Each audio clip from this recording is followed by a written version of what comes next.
அன்பு சொந்தங்களுக்கு இனிய வணக்கங்கள். இன்றைய பதிவில் நம் தனுசு ராசி அன்பர்களுக்கான இப்பொழுதுக்கு உங்கள் பிரச்சனைகள் அனைத்தும் தீர அவசியம் நீங்கள் செய்ய வேண்டிய மிக முக்கியமான விஷயங்களை பற்றி தான் நம்ம பார்க்க போகிறோம். தனுசு ராசி அன்பர்களுக்கான சாதக பாதகங்கள் என்னென்ன விஷயங்கள் இந்த காலகட்டத்தில் நீங்கள் செய்யலாம், அவசியம் தவிர்த்துக்க வேண்டிய விஷயங்கள் என்னென்ன, எந்த தெய்வ வழிபாடு இந்த காலகட்டத்தில் உங்களுக்கு நன்மைகளை உண்டாக்கும், இது மாதிரியான தகவல்களை தெளிவாகவும் விரிவாகவும் பார்க்க போகிறோம். ஸோ கொஞ்சம் கூட வீடியோ ஸ்கிப் பண்ணாமல் முழுமையாக பார்க்க முயற்சி பண்ணுங்கள். இப்போ தான் நம்ம சேனலை முதல் முறையாக பார்க்குறீங்க அப்படின்னா மறக்காமல் சப்ஸ்கிரைப் பண்ணி வச்சுக்கோங்க. பக்கத்தில் இருக்க பெல் பட்டன் ஆல் என்ற ஆப்ஷனையும் கிளிக் பண்ணிக்கோங்க. வாங்க இப்போ வீடியோக்குள்ளே போகலாம். வாழ்க்கையை எதுக்காக வாழணும்னு தெரியாமல் வாழக்கூடிய தனுசு ராசி அன்பர்களே, வீடியோவில் சொல்லக்கூடிய இந்த 3 விஷயங்களை நீங்கள் மாற்றிக்கிட்டிங்கன்னா கண்டிப்பாக உங்கள் வாழ்க்கையில் நீங்கள் மிகப்பெரிய மாற்றம் நிச்சயம் நடக்கும். உங்களுக்கு நிச்சயம் உபயோகமாக இருக்கும். தனியாகவே வாழ்ந்துடலாமா இந்த எண்ணம் பார்த்திங்கன்னா நிறைய தனுசு ராசி அன்பர்களுக்கு உண்டாகும். 7.5 சனி நம்மளுக்கு முடிஞ்சிடுச்சா அப்படின்ற டவுட்டும் நிறைய பேருக்கு இருக்குது. பெற்ற தாய் தந்தையருக்கு 10 பைசா பிரயோஜனம் இல்லாமல் வாழ்க்கை, திருமண உறவு ஏமாற்றத்தை அதிகமாக கொடுக்கக்கூடிய ஒரு உறவாகவே இருக்கும். கண்ணாடி நம்ம எப்படி இருக்கிறோமோ அப்படியே காட்டும் இல்லையா, அதுதான் கண்ணாடி. ஆனால் ஒரு சிலருக்கு மட்டும்தான் நுட்பமாக தெரியும். நம்ம வலது கை தூக்குனா இடது கை தூக்குற மாதிரி காட்டும். அந்த மாதிரி தான் அந்த அன்பை காட்டினா உங்களுக்கு துரோகத்தை காட்டுறாங்க. அதே மாதிரி நம்பிக்கையை காட்டினா மன மகிழ்ச்சியை கெடுக்கிறாங்க. பாசத்தை காட்டினா அசிங்கத்தை உண்டாக்குறாங்க. இப்படி இருக்கும் பொழுது தனுசு ராசி அன்பர்களால் எப்படி உண்மையாக வாழ முடியும், எப்படி சந்தோஷமாக இருக்க முடியும்? எல்லாரும் சொல்லலாம், தனுசு ராசி காலபுருஷ தத்துவத்தின்படி பாக்கியஸ்தானம் 9ஆம் பாதம் குருவனுடைய அதிபதியை கொண்டது. தனுசு ராசிக்காரங்க பார்த்தீங்கன்னா 2025 ஓஹோன்னு இருப்பாங்க அப்படின்லாம் நிறைய பேர் சொல்லலாம். அதையெல்லாம் இல்லைன்னு சொல்லலை. முதல்ல ஒரு விஷயம், இன்னைக்கு இந்த நிமிஷம் நம்ம சந்தோஷமாக இருக்கனா இல்லை, நேற்று இருந்தனா இல்லை, நாளைக்கு நான் இருக்கிறதுக்கு என்ன செய்யணும், நாம் பாஸ்ட்டோ ப்ரெசண்ட்டோ வேண்டாம், ஃப்யூச்சரில் நம்ம நல்லா இருக்கிறதுக்கு நம்ம என்ன செய்யணும், அதுக்கு தான் இந்த பதிவு. முடிஞ்சதை பற்றி நீங்கள் பேச வேண்டாம். தனுசு ராசி அன்பர்கள் முக்கியமாக இந்த விஷயத்தை ஃபாலோ பண்ணிக்கோங்க. உங்களை மாதிரியே மற்றவங்களுமே சரி உங்ககிட்ட இருக்கணும்னு நினைக்காதீங்க. நீங்கள் அன்பை கொடுத்தா எல்லாருமே உங்களுக்கு அன்பை கொடுக்கணும். நீங்கள் உண்மையாக இருந்தால் எல்லாரும் உங்களுக்கு உண்மையாக இருக்கணும். நீங்கள் போய் பேசலைன்னா யாரும் உங்ககிட்ட போய் பேசக்கூடாது அப்படின்லாம் நீங்கள் நினைக்கக்கூடாது. ஏன்னா நீங்கள் பர்ஃபெக்டாக இருக்கீங்கன்னா கூட இருக்கவங்களும் அதே மாதிரி இருப்பாங்களான்னு நீங்கள் நினைக்க வேண்டாம். நீங்கள் முட்டாளாவோ ஏமாளியாவோ இருக்கிறீங்கன்னா அடுத்தவங்களும் முட்டாளியாகவும் ஏமாளியாகவும் இருக்கணுமா என்ன? அப்படி இருக்கணும்னு அவசியமே கிடையாது. நீங்கள் நல்லா தெரிஞ்சு வச்சுக்கோங்க. நீங்கள் போதி தர்மர் தான் உங்களை காப்பாற்றுவாருன்னு நீங்கள் எதிர்பார்க்காதீங்க. எனக்கு அவர் காப்பாற்றலை, இவர் எனக்கு ஹெல்ப் பண்ணல, இவங்க தூக்கி விடலை அப்படின்னு நினைக்காதீங்க. உங்களை தூக்கி விடுறதுக்கு சரியான ஆள் யார் தெரியுமா? நீங்கள் மட்டும்தான். அது தெரிஞ்சுக்கோங்க. செல்ஃப் மோட்டிவேஷன் உங்களுக்கு ரொம்பவே அதிகமாக உண்டு. உங்களை சுற்றி இருக்கவங்களை செக் பண்ணி பாருங்கள். உங்களால் எல்லாருமே சந்தோஷமாக இருப்பாங்க.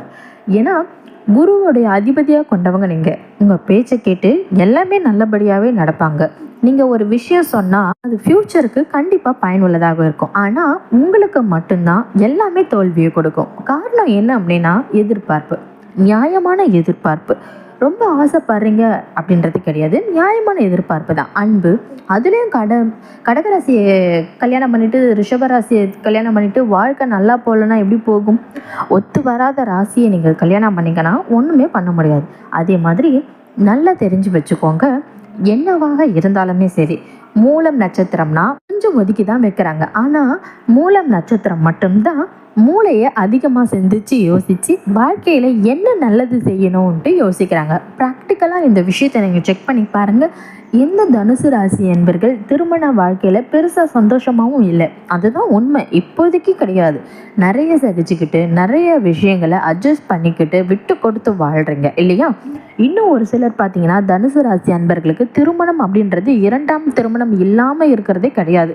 கம்ப்ளீட்டாக 2 திருமணம் அப்படின்றது நிறைய தனுசு ராசி அன்பர்களுக்கு இருக்குது. காரணம் என்ன அப்படின்னா ஏமாற்றம். ஒரு சில பேர் வெளில சொல்கிறீங்க, ஒரு சில பேர் வெளில சொல்கிறது கிடையாது. உடல் ரீதியான பிரச்சனையும் மன ரீதியான காயங்களும் பல ஏமாற்றங்களும் அதிகமாக பணத்தை ஏமாந்துருப்பீங்க. அதை விட தாண்டி பார்த்தீங்கன்னா நிறைய பேருக்கு தெரியும், கையில் காசு இருந்தும் அனாதியாகவே இருப்பீங்க, காசு இல்லாமல் பிச்சைக்காரனாகவும் இருந்திருப்பீங்க.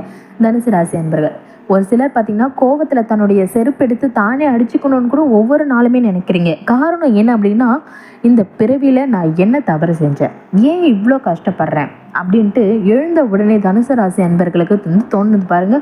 அந்த மாதிரியான ஒழுக்கை ஒரு எதிரி கூட வரக்கூடாதுன்ட்டு நிறைய தனுசு ராசி அன்பர்கள் நினைக்கிறாங்க. தனுசு ராசிக்கு ஒரே ஒரு விஷயம், உங்கள் 6ஆம் வீட்டுடைய அதிபதி சுக்கிரன், லாபாதிபதியும் சுக்கிரன்.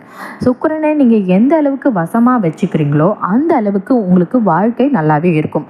சூரிய பகவான் பாக்கிய அதிபதி, அவர் உங்களை தூக்கி நிறுத்தினாலுமே சரி, எல்லா பிரச்சனையுமே சரியாயிடும். ஸோ சூரிய பகவான் வழிபாடை நீங்கள் சரியாக செஞ்சீங்கன்னா ஒவ்வொரு தனுசு ராசி அன்பர்களுடைய வாழ்க்கையுமே சரி மிக பிரகாசமாகவும் பிரம்மாதமாகவும் இருக்கும். நீங்கள் வேணால் பாருங்கள், மயூர நாகர் ஆலயம் மயிலாடுதுறையில் இருக்குது. இந்த ஆலயம் போயிட்டு வந்தீங்கன்னா நிறைய மாற்றங்கள் நிகழும். ஞாயிற்றுக்கிழமை தினங்களில் தனுசு ராசி அன்பர்கள் பார்த்தீங்கன்னா மயூரநாதரை சென்று வழிபட்டு வந்தீங்கன்னா வாழ்க்கையில் மிகப்பெரிய கோடீஸ்வர யோகம் தனுசு ராசி அன்பர்களுக்கு நிச்சயம் கிடைக்கும். காரணம் என்ன அப்படின்னா, உங்கள் பாக்கியாதிபதியான சூரியனை நினச்சி உங்கள் ராசி அதிபதியை வணங்குனீங்கன்னா கண்டிப்பாக உங்கள் வாழ்க்கையில் மிகப்பெரிய மாற்றம் அப்படின்றது உண்டாகும். அதுவும் காலைல 6 to 8 இந்த நேரத்தில் நீங்கள் வணங்குனீங்க அப்படின்னா இன்னும் சூப்பராகவே இருக்கும். இவங்களுக்கு விட்டு கொடுத்து போகக்கூடிய மனப்பான்மை இருந்தாலுமே சரி, எல்லா இடத்துலையுமே அதே மாதிரி இருக்காதீங்க. எல்லார்கிட்டேயுமே அதை தப்பை பண்ணாதீங்க. உங்களுக்கு முடியலன்னா முடியலன்னு உண்மையை சொல்லிடுங்க. அதுதான் உங்கள் வாழ்க்கையை வாழ வைக்கும். எந்த ஒரு பிரச்சனையிலுமே சரி, உங்களை மாட்டி விட்டு வேடிக்கை பார்க்குறாங்க பாருங்கள், அது தெரியாமல் நீங்கள் அந்த மாதிரி சில பிரச்சனைகளும் சூழ்நிலைகளும் நீங்கள் மாட்டிக்காதீங்க.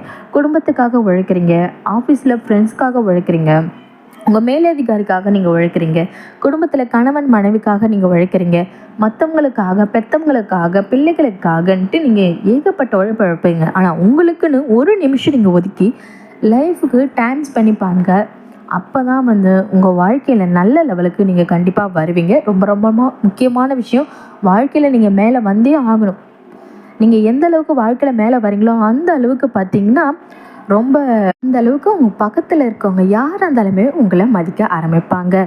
ஒரு மாதம் நம்மளுக்கு லேட்டாக சம்பளம் கொடுத்தா கூட உண்மையாக வேலை பார்ப்பாங்க. ஆனால் எல்லாத்தையுமே எதிர்பார்ப்பாங்க. நியாயத்திற்கு கட்டுப்பட்டவங்களாகவும் இருப்பாங்க. நீங்கள் முக்கியமாக 3 விஷயம் தெரிஞ்சு வச்சுக்கோங்க தனுசு ராசி அன்பர்களே. இந்த 3 விஷயத்தை நீங்கள் தெரிஞ்சு வச்சுக்கிட்டா உங்கள் வாழ்க்கையில் அவ்வளோ பெரிய மாறுதலை நீங்கள் சந்தோஷமாக ஏற்படுத்தும். ஒவ்வொரு வயசுக்குமே ஒவ்வொரு மெச்சூரிட்டி கண்டிப்பாக கிடைச்சிக்கிட்டே இருக்கும். ஒவ்வொரு வயதிலுமே சரி ஒரு அனுபவம் உங்களுக்கு உண்டாகும். இன்னொரு விஷயம், நெகட்டிவ் அப்படின்றது ஒரு சிலர் உங்ககிட்ட இருக்கும். நீங்கள் முகத்துக்கு நேராக கோவப்பட்டிருப்பீங்க.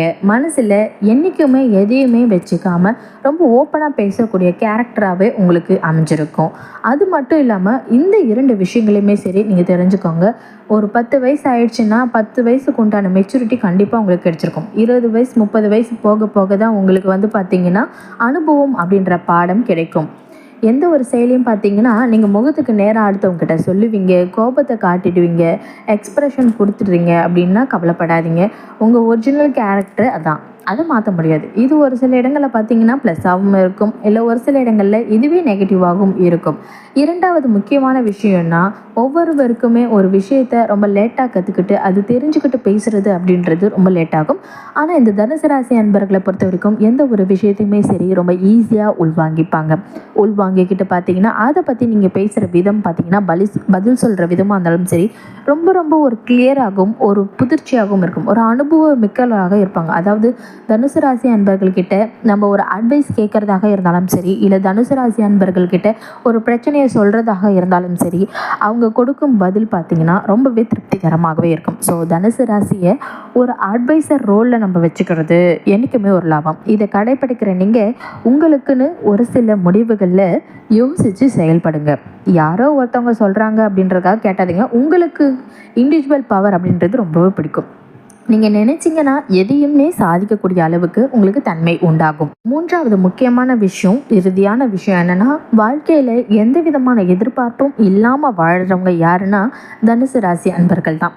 என்னைக்காவது ஒரு நாள் பார்த்தீங்கன்னா லைஃப் சரியாயிடும், என்னைக்காவது ஒரு நாள் பிரச்சனை முடிஞ்சிடும், நம்ம லைஃப் என்னைக்காவது ஒரு நாள் மாறும், நம்ம நல்லா வந்துடுவோம்னு நினைப்பீங்க இல்லையா? இதை கொஞ்சம் நீங்கள் மாற்றிக்கோங்க. இந்த விஷயந்தான் உங்களுக்கு பார்த்தீங்கன்னா ரொம்பவே முக்கியமான விஷயம். இலக்கு அப்படின்ற விஷயத்தை நிர்ணயிக்க நீங்கள் கற்றுக்கோங்க. இலக்கை நோக்கி நம்ம ஓடுங்க, கண்டிப்பாக நீங்கள் ஜெயிப்பீங்க. ஏன்னா பாக்கியாதிபதி அப்படின்ற விஷயத்த உங்களால் ஒரு இலக்கை நிர்ணயிக்க செய்யும் பொழுது அது அதை நோக்கி நீங்கள் பயணம் செய்யும் பொழுது தான் உங்களால் வெற்றி பெற முடியும் அப்படின்றது தான் உண்மை. ஸோ தனுசு ராசி அன்பர்கள் பார்த்திங்கன்னா இந்த விஷயங்களை கண்டிப்பாக ஃபாலோ பண்ணுங்கள். நிச்சயம் உங்கள் வாழ்க்கை மாறும்.